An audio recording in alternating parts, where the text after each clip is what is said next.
The Galactic Council chambers on Athera Prime were always cold, not just in temperature, but in spirit. The enormous circular hall, carved from pale stone and lit by floating orbs of blue light, had been designed to make every species feel small. It worked. Even the tallest delegates looked like children standing beneath that vaulted ceiling. But Nate Caldwell had stopped feeling small a long time ago. He stood at the human podium, a plain metal stand compared to the ornate platforms given to the elder races. His gray suit was pressed and clean. His hands rested calmly at his sides. He was 58 years old, with deep lines around his eyes, and silver running through his dark hair. He had served as Earth's ambassador to the Galactic Council for 11 years, and before that, he had spent 2 decades in diplomatic service across human colony worlds. He had shaken hands with tyrants, shared meals with warlords, and talked desperate people away from terrible decisions. He had been insulted, threatened, and ignored more times than he could count. None of it showed on his face. He had learned a long time ago that the galaxy mistook calmness for weakness, and he had decided that was their problem, not his. The session had been going on for 3 hours. The matter was simple, or at least it should have been. A small agricultural world called Tasara, home to a quiet and peaceful species called the Omari, was dying. A fungal blight had wiped out 80% of their food crops in a single growing season. Famine had already begun. Children were starving. Human relief ships, loaded with food, seed stock, and medical supplies, had been ready to deliver aid within days.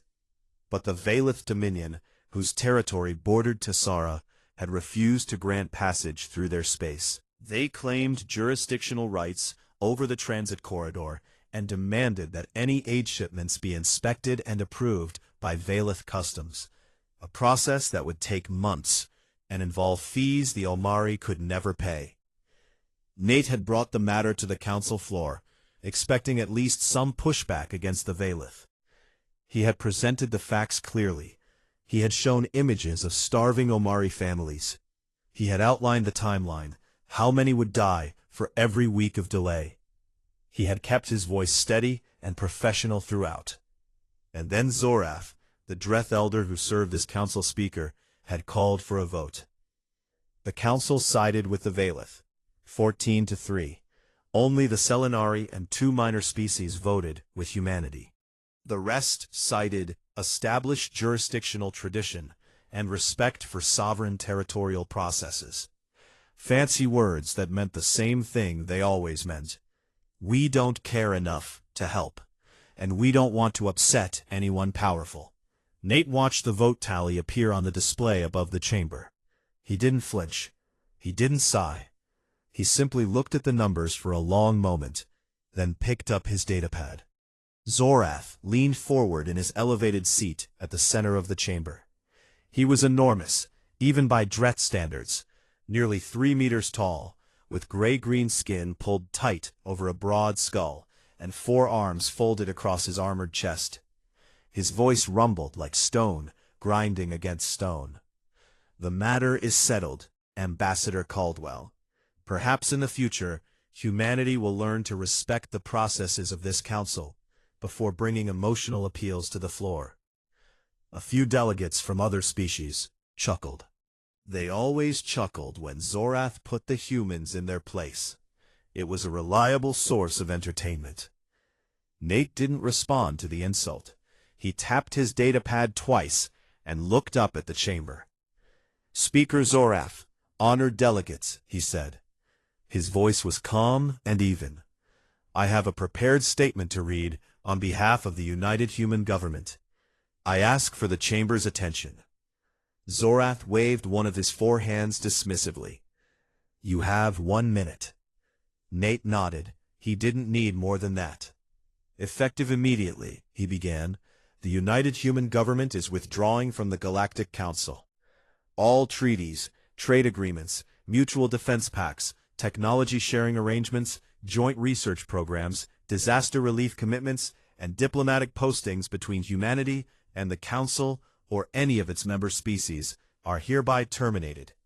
Human personnel stationed on Council worlds and installations will be recalled within 24 hours. Human patrol ships currently operating in non-human space will return to human territory within 48 hours.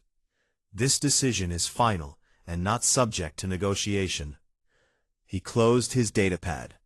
The chamber was silent for exactly 4 seconds. Then Zorath laughed. It was a deep, booming sound that echoed off the stone walls. Several other delegates joined in, though some of their laughter sounded less certain. "A dramatic gesture, Ambassador," Zorath said, showing rows of flat teeth in what passed for a dread smile. "Humanity has always been fond of drama. You will be back within a week, begging to rejoin. You need this council far more than it needs you." Nate looked at Zorath for a long moment. There was no anger in his eyes, no bitterness, just a deep, tired certainty. "No, Speaker Zorath," he said quietly. "We won't." His footsteps were the only sound in the chamber. Lieutenant Cora Beckett was waiting for him in the corridor outside.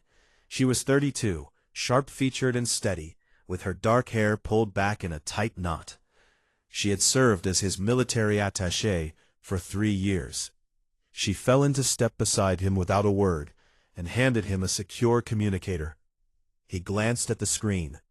Confirmation codes were already coming in from every human embassy, consulate, and outpost across the galaxy. Cora had activated the withdrawal protocol the moment the vote failed, just as they had planned. "How long until full extraction?" Nate asked. 14 hours for diplomatic staff. 36 for military assets. We'll be clean by tomorrow night," Cora replied. Nate nodded. "Good." Behind them they heard footsteps, lighter and quicker than theirs. Ambassador Caldwell. The voice was soft and musical, with an undertone of urgency. Counselor Aisha of the Selenari stood a few paces behind them. She was slender and pale, with wide silver eyes and delicate features that made her look fragile, though Nate knew she was anything but. She had been one of the 3 who voted with humanity. She had always been one of the 3. "Counselor," Nate said gently. Aisha's silver eyes were wide, with something he rarely saw in an alien face, genuine fear. "Tell me this is a tactic," she said. "Tell me you will negotiate." Nate shook his head slowly. "It's not a tactic, Aisha. We're done." She stared at him. Then she looked down the corridor, back toward the chamber doors, where muffled sounds of casual conversation and even laughter could be heard. The rest of the council was already moving on, treating humanity's departure like a minor footnote. Aisha turned to her aide, a young Selenari standing nervously behind her, and said in a voice barely above a whisper, "They weren't bluffing. And none of them understand what we just lost." 3 months passed, and the galaxy told itself that everything was fine. The elder races held their council sessions as usual. The Dreth congratulated themselves on finally being free of the noisy, emotional primates who had cluttered up the chamber with their complaints about fairness and justice. The Valif celebrated the fact that no one was challenging their territorial claims anymore. Even the smaller species, the ones who had quietly benefited from human generosity for decades, shrugged and said that they would manage. Everyone had always managed before the humans came along. They would manage again. Except they didn't. The first sign of trouble came from the Fenori Mining Guild. The Fenori were a squat, thick-skinned species who controlled most of the galaxy's rare mineral trade. They dealt with dozens of species every day, buying and selling across language barriers that would have been impossible to cross without translation software. And that software, the universal translation system that every species used without thinking about it, had been built by humans. It had been designed, coded, updated, and maintained by human engineers for over 40 years, offered freely as a public service. Nobody had ever paid for it. Nobody had ever been asked to. It was just there, like air. And like air, Nobody thought about it until it was gone. 3 months after humanity's withdrawal, the software stopped updating. It didn't crash all at once. It just slowly became less accurate. New slang wasn't added. Dialect shifts weren't accounted for. Edge cases that human programmers used to fix within days now piled up into errors that made negotiations confusing, then difficult, then impossible. A Fenori trade deal with the Karathi Collective fell apart because the translation software rendered the word for partnership as something closer to surrender. Accusations flew. Trade Minister Grawl, a heavy-set Fenori with deep-set eyes and a permanent frown, spent an entire week trying to find someone, anyone, who could fix the translation system. He contacted the Dreth, the Valith, the Selenari. None of them had the expertise. The software was too complex, too deeply integrated into galactic communications. It had been a human creation from the ground up, and without humans, no one knew how to maintain it. Grawl submitted an urgent report to the Council. "We are 3 months into the human withdrawal," he wrote, "and we have already lost the ability to reliably communicate with one another." Zorath dismissed the report. "Find your own translators," he said. "The galaxy existed before the humans. It will exist after them." But the translation problem was only the beginning. Along the outer rim trade lanes, piracy had been a constant threat for centuries, until humans started patrolling those routes. Human naval vessels, fast and well-armed, had kept the major shipping corridors safe for the past 30 years. They did it without being asked, without compensation, and without recognition. Merchants from every species had grown used to traveling those lanes without fear, and most of them had forgotten why the lanes were safe in the first place. They assumed it was just the natural state of things. Within 6 weeks of humanity's withdrawal, pirate raids tripled. Within 10 weeks, they had increased by a factor of 5. Cargo ships were being hit daily. Entire convoys vanished. Insurance costs skyrocketed. Smaller trading companies went bankrupt. The Outer Rim, once a busy highway of galactic commerce, became a graveyard of burning hulls and desperate distress calls that no one answered. Captain Danny Herrera had once been one of the human freighter captains who ran supply routes through alien space. He was 41, broad-shouldered and easygoing, with a deep laugh and a reputation for helping anyone who needed it. He had pulled stranded alien ships out of debris fields, delivered emergency supplies to colonies that weren't even human, and once spent 3 days repairing a Fenori mining station's life support system with his own tools and spare parts. He never asked for thanks. He rarely got any. Now Danny ran Earth-only trade routes, hauling cargo between human colonies in the safety of human-patrolled space. His ship picked up alien distress calls every day. He heard them on his bridge, voices in a dozen languages, begging for help, reporting attacks, pleading for someone to respond. He listened to every one of them, and then he switched the channel and kept flying. His first mate, a young woman named Katie Marsh, asked him once if it bothered him. Danny was quiet for a long time. Then he said, "It bothers me every single day. But we spent 60 years helping them, and they spat in our faces for it. I'm not going to feel guilty for letting them figure it out on their own." Katie didn't ask again. On the Valith border, the consequences of blocking aid to Tasara were becoming impossible to ignore. The Omari famine had turned into a full collapse. Millions had died.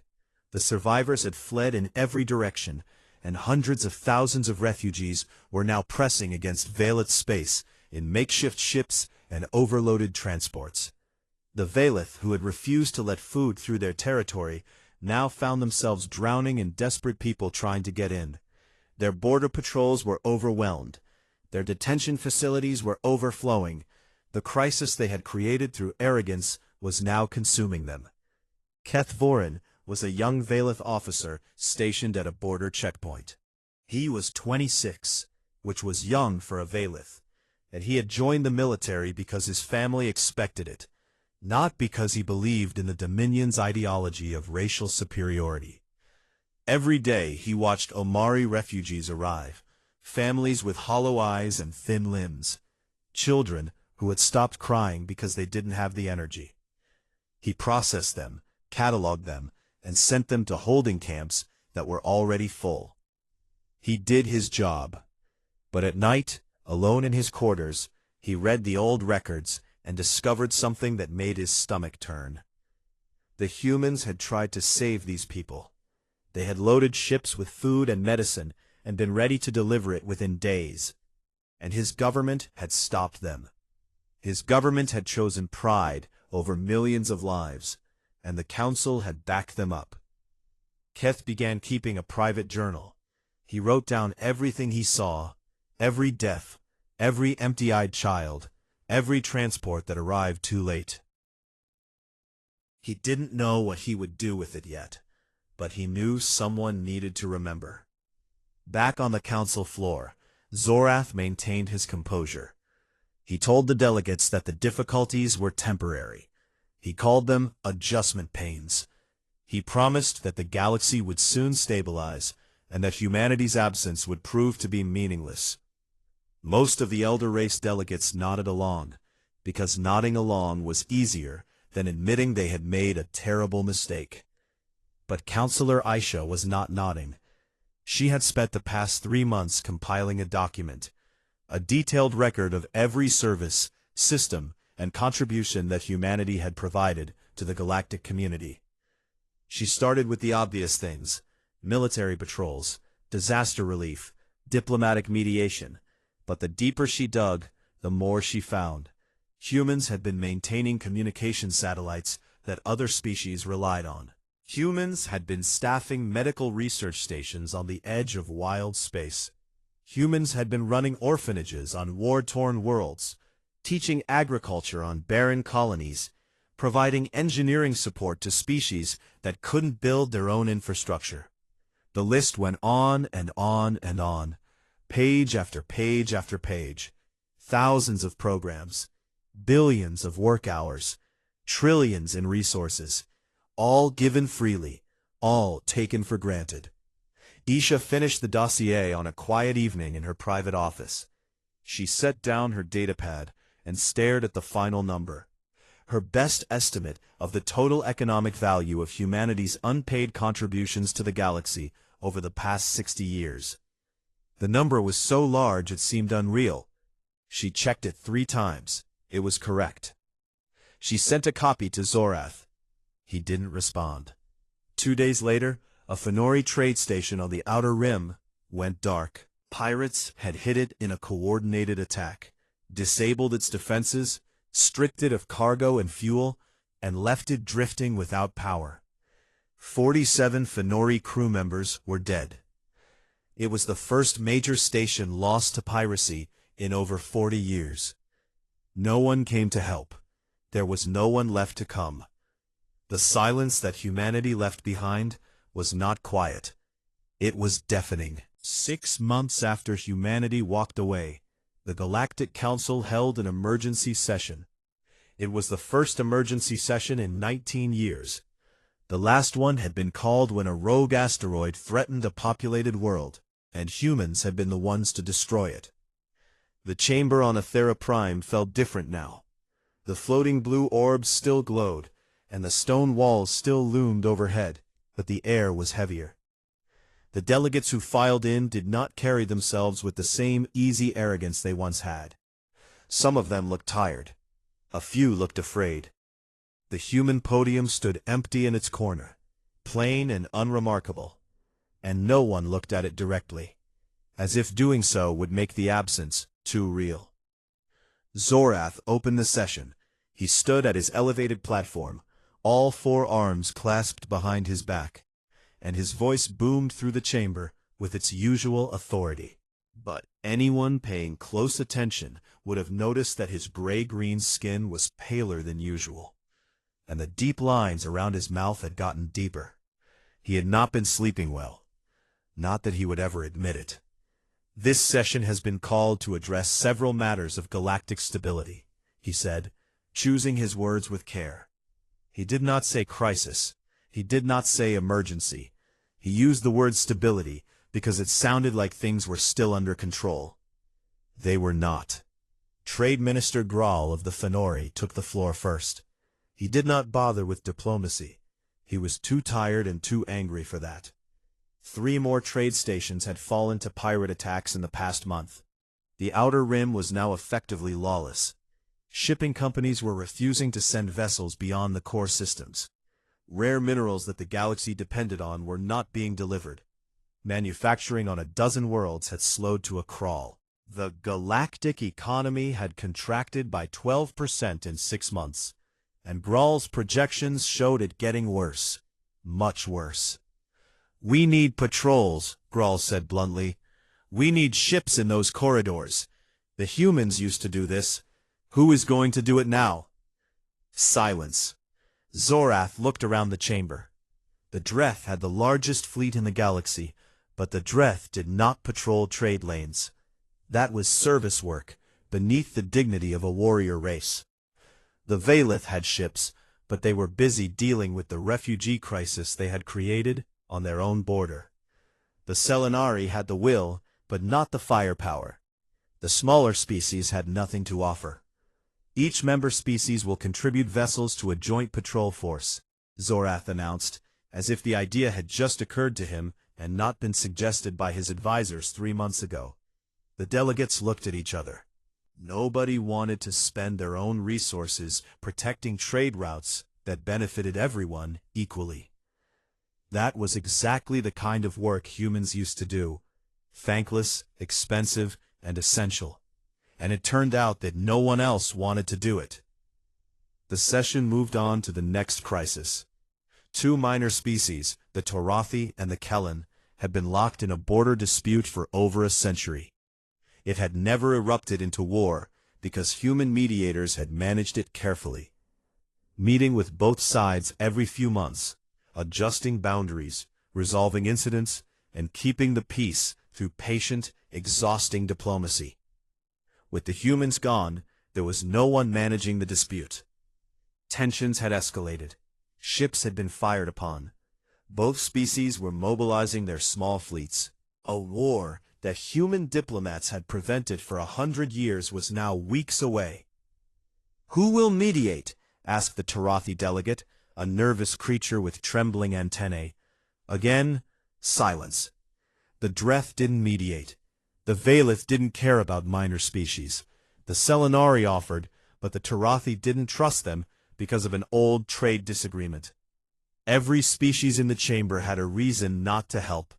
And without humans, who had somehow managed to be trusted by almost everyone, there was no neutral party left. The emergency session lasted 9 hours. At the end of it, nothing had been resolved. Zorath had made promises and issued directives, but everyone knew they were empty. The elder races had spent centuries building a system where the hard, unglamorous work was done by someone else. That someone else was gone, and none of them knew how to fill the gap. None of them wanted to. Counselor Aisha sat through the entire session without speaking. She had sent her dossier to every delegate in the chamber. She knew most of them hadn't read it. She also knew that the ones who had read it were the ones who looked the most frightened. Meanwhile, on Earth and the human colony worlds, things were remarkably good. The withdrawal from the Galactic Council had freed up enormous resources. Ships that had been patrolling alien trade lanes were now protecting human shipping. Scientists who had been staffing joint research stations were now working in human laboratories. Engineers who had been building infrastructure on alien worlds were now upgrading human colonies. Money that had been poured into disaster relief for ungrateful species was now being invested in human education, healthcare, and technology. The results were immediate. Human shipyards expanded production by 30%. Medical researchers, no longer sharing their findings with species that mocked them, made 3 major breakthroughs in 6 months. A new cancer treatment, an improved faster-than-light drive, and a revolutionary energy storage system. Human colony worlds that had been underfunded for years received massive investment and began to flourish. For the first time in decades, humanity was building for itself instead of for everyone else. Admiral Pete Langston oversaw the military side of the transition. He was 61, tall and lean, with a shaved head and steady gray eyes that never seemed to blink. He had spent his career watching human ships protect aliens who didn't appreciate it, and he had obeyed every order without complaint. But when the withdrawal came, he moved with a speed and precision that surprised even his own staff. Within weeks, he had repositioned every human military asset into a defensive sphere around human territory. The perimeter was tight, efficient, and virtually impenetrable. No pirate fleet, no alien armada, no coalition of angry species could breach it. Humanity was safe, and for the first time in 60 years, its military was focused entirely on keeping it that way. Langston gave a brief interview to a human news network. When asked if he was worried about alien retaliation, he almost smiled. "They can't organize a patrol of their own trade lanes," he said. "They're not going to organize an invasion." On a quiet street in a small town in Colorado, Nate Caldwell lived a simple life. He had retired from diplomatic service the day he walked out of the council chamber. He bought a modest house with a view of the mountains, planted a garden, and spent his mornings reading and his afternoons on his porch. He followed the galactic news feeds out of habit, watching the slow unraveling of the system he had spent his career trying to work within. It didn't bring him pleasure.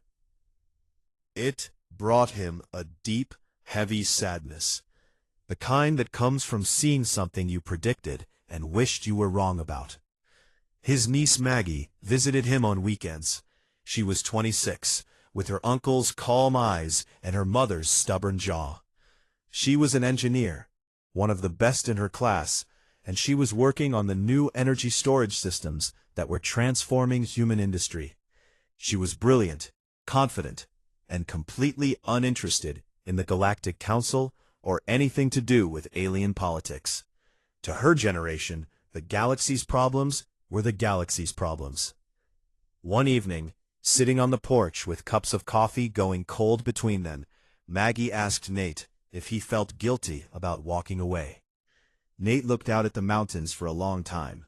The sun was setting, painting the sky in shades of orange and red.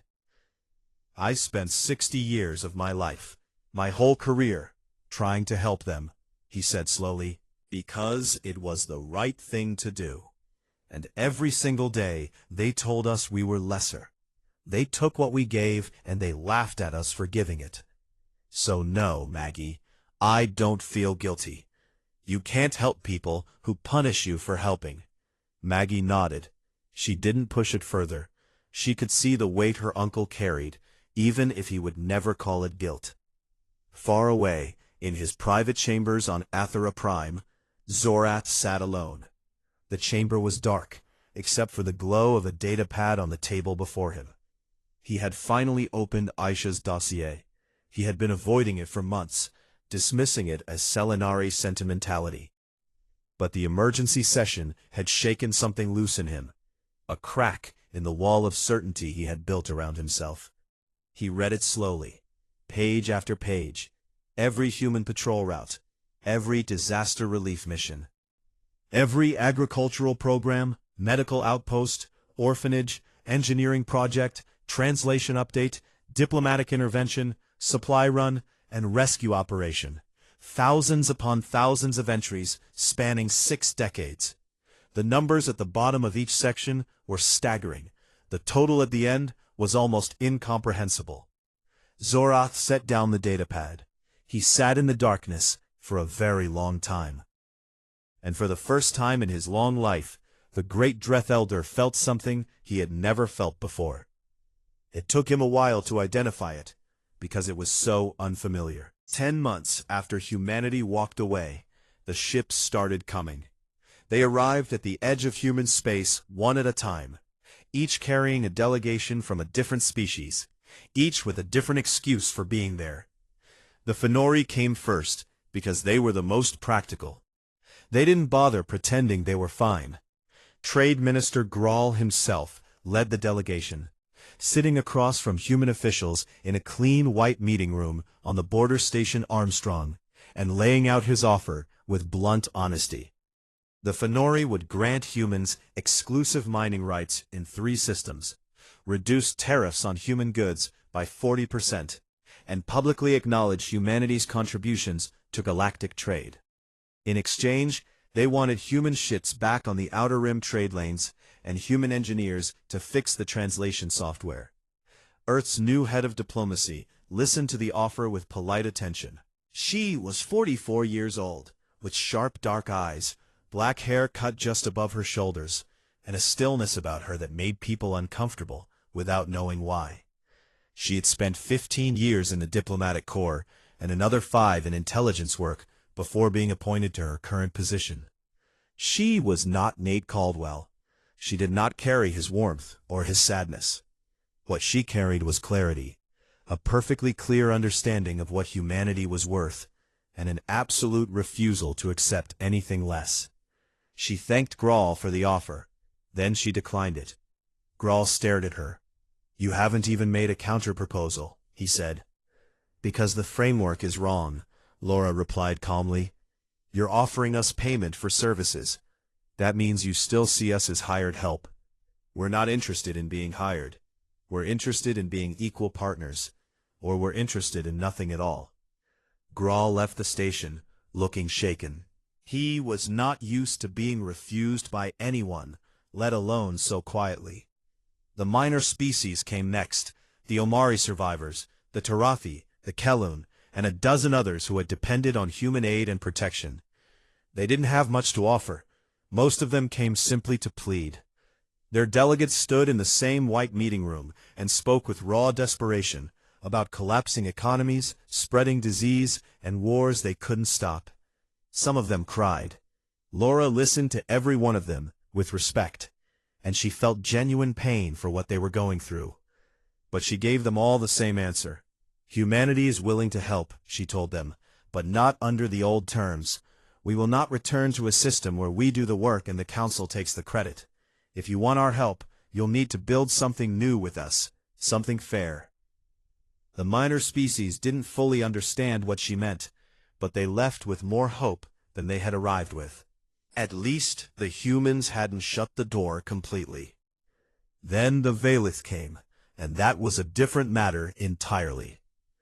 The Valith delegation arrived in a warship, because the Valith did everything with a warship.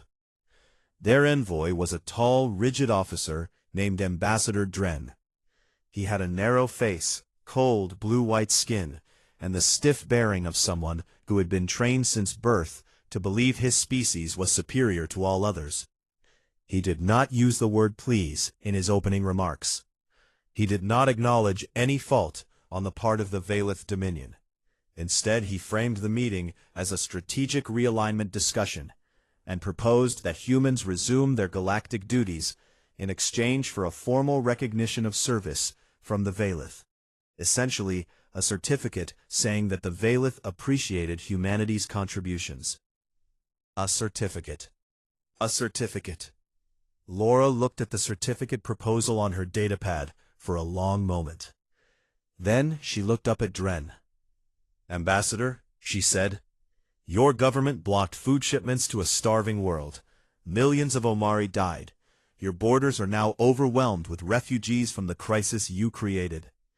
Your economy is contracting. Your military is stretched thin. And you've come here to offer us a piece of paper." Dren's jaw tightened. The Valith were not accustomed to being spoken to so directly. "The Dominion does not beg," he said stiffly. "No one is asking you to beg," Laura replied. "I'm asking you to be honest. Can you do that?" There was a long silence. Dren looked down at the table. When he spoke again, his voice was lower, and the practiced arrogance had drained out of it. "We are in serious trouble," he said quietly. "The refugee situation is beyond our capacity. Our border forces are exhausted. Disease is spreading in the camps. We don't have the medical infrastructure to handle it. The Dominion—" He paused, as if the next words physically hurt. "The Dominion needs help." Laura nodded. "Thank you for being honest," she said. "That's a start. But a start isn't enough. Go back to your government. Tell them what equal partnership means. Then come back when you're ready to discuss it seriously." Dren left. He did not look like the same person who had arrived. While the alien delegations came and went, one visitor arrived at human space, not as an official delegate, but as an individual. Counselor Aisha of the Selenari had resigned her position on the Galactic Council. She boarded a civilian transport with no escort and no diplomatic credentials, and traveled to Earth. She didn't go to the capital. She didn't request a meeting with Laura Sato or anyone in the government. She went to Colorado. Nate Caldwell was in his garden when she arrived. He was on his knees in the dirt, pulling weeds from around a row of tomato plants, when he heard a transport set down in the field behind his house. He looked up and saw Aisha walking toward him across the grass. She was wearing simple clothes instead of her usual council robes, and she looked smaller without them. Older, tired. He stood up, brushed the dirt from his hands, and said, "You came a long way for a visit." "I came a long way for an honest conversation," she said. They sat on his porch. He made tea, real tea, from leaves he grew himself. The mountains stood quiet and enormous in the distance. For a while, neither of them spoke. They had known each other for over a decade, and had always respected each other, even across the vast gulf between their species. There was a trust between them that didn't need many words. "The council is dying, Nate," Aisha said at last. "Not quickly, but it's dying. Everything is falling apart, and no one knows how to stop it, because no one knows how to do the things your people did. They didn't even know those things were being done." "I know," Nate said. "I read every page of my own dossier," she continued. "And even I was surprised. I thought I understood what humanity contributed. I didn't. Not even close. No one did." Nate sipped his tea. "That was partly our fault," he said. "We did it all so quietly. We never demanded recognition. We never said, 'Look at what we're doing for you.' We just did it because it needed doing. And when you do things quietly for long enough, people stop seeing it." Aisha set down her cup. "What would it take to bring humanity back?" Nate looked at her for a long time. His eyes were kind but firm. "We're not coming back, Aisha," he said. "Not to the old council. That's over. Then what? If you want us in your future, you'll have to build something new. Something where we're equals from day one. Not guests, not workers, not the species that does the jobs nobody else wants. Equals, full partners with full say and full respect." Aisha nodded slowly. She had expected this answer, but hearing it still hit her hard. "The elder races will never agree to that," she said. "Then the elder races will have to learn," Nate replied simply. Back on Ethera Prime, Zorath made his last desperate move. He had spent weeks trying to rally the elder races into a military coalition, a united fleet that would, in his words, remind humanity of the Council's authority, and pressure them into returning to the table. He framed it as a show of strength, not an act of war, but everyone understood what he really meant. He wanted to scare the humans into coming back. The coalition talks lasted 2 days. On the first day, the Dreth and the Valeth argued about who would command the joint fleet. The Dreth insisted on Dreth leadership. The Valeth refused to serve under anyone. On the second day, the Fenori pulled out entirely, saying they couldn't afford to divert ships from protecting their own crumbling train routes. By the end of the second day, the coalition was dead. No fleet was assembled. No message was sent to humanity. The elder races couldn't even cooperate long enough to threaten someone together. Zorath sat alone in the empty council chamber that night. The floating orbs had dimmed to a faint glow. The podiums stood in their circle like gravestones. The human podium, plain and metal, still sat in its corner. No one had removed it. No one had wanted to. For the first time, Zorath understood something he had refused to see for his entire career. Power without service was just noise. Authority, without the willingness to do the hard, thankless work of holding things together, was nothing more than a title on an empty chair. The humans had understood this. They had lived it every day for 60 years, and the galaxy had laughed at them for it. 18 months after humanity walked away from the Galactic Council, a new summit was held. It did not take place on Athera Prime. It did not take place on any world belonging to an elder race. It was held on a human-built space station called the Meridian, orbiting a neutral star at the edge of human territory. The station was elegant, in the way human engineering always was, functional, clean, and quietly beautiful. Its corridors were wide and well lit. Its meeting halls had large windows that looked out into open space, where stars burned in silence against the black. It was a place designed not to impress or intimidate, but to make people feel welcome. That, too, was a very human thing. The summit was not Nate Caldwell's idea. It was not Laura Sato's idea. It was Aisha's. After her visit to Colorado, the former Selenari counselor had spent months traveling between species, building something that had never existed before, a coalition from the bottom up.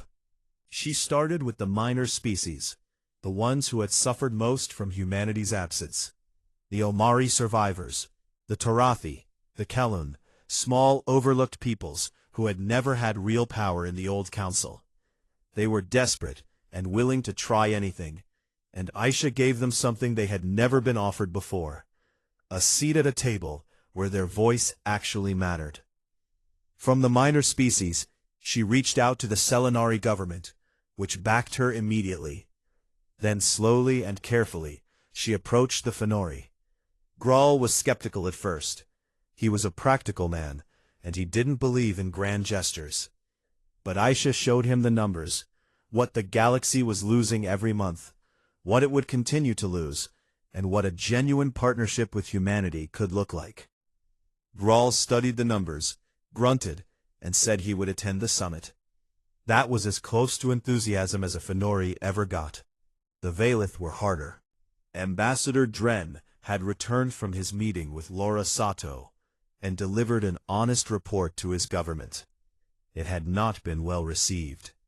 The Dominion's ruling council had called him weak, stripped him of his rank, and appointed a harder diplomat in his place. But the harder diplomat lasted 3 months before resigning in frustration, because the problems Dren had described only got worse. The refugee camps were overflowing. Disease was killing thousands. The Valith economy was contracting. Eventually, quietly, the Dominion reinstated Dren and told him to do whatever was necessary. He accepted the invitation to the summit. Keth Voren, the young border officer who had been keeping his journal of the refugee crisis, was part of the Valith delegation. He had been promoted, not for his loyalty to the Dominion, but because his honest reports from the border had caught the attention of officers who were tired of being lied to. He arrived at the Meridian, carrying a bag and his journal.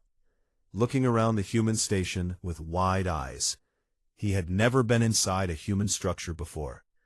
It was nothing like he had been taught to expect. It was warm. It was welcoming. There were plants growing along the corridors. The human delegation was led by Laura Sato. She arrived with a team of diplomats, legal experts, and technical advisors, all of them prepared to negotiate in detail.